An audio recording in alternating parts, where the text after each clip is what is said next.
Hello guys! Welcome to my channel!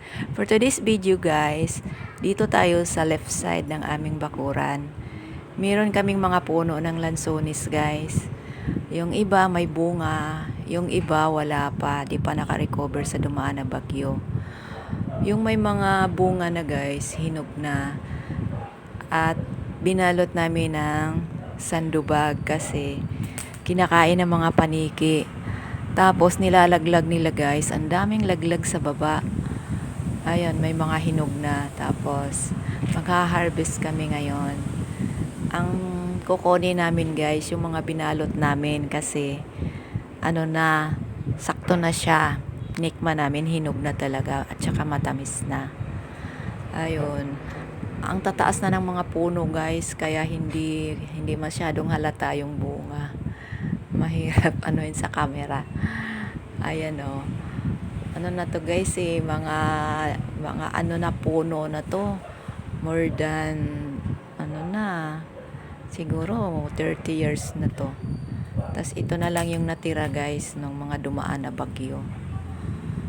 Ayan, binalot namin ng mga sandubag para marami kaming ma-harvest. Ayan. Dito sa lugar namin guys, bihira lang yung mga puno na may mga bunga. Mga iilan lang yung nagkakabunga. Tapos, ayan, ito yung na-harvest namin guys. Ayan, mga hinog na talaga yan lahat. At saka matamis na. Tinitimbang namin guys, kasi ibebenta namin. Ayan o, masisipag tong mga kapamangkin ko eh. May nag-o-order daw sa kanila online, kaya di-deliver nila yan. Ayan. Umabot din ng 10 mga 20 kilos guys. Yung na-harvest namin. Tapos, yan. Ano na namin yan. Ilalagay na namin sa lagayan. I-deliver namin. Yung iba naman, ilalagay lang dito sa tabi ng sa tabi ng tindahan.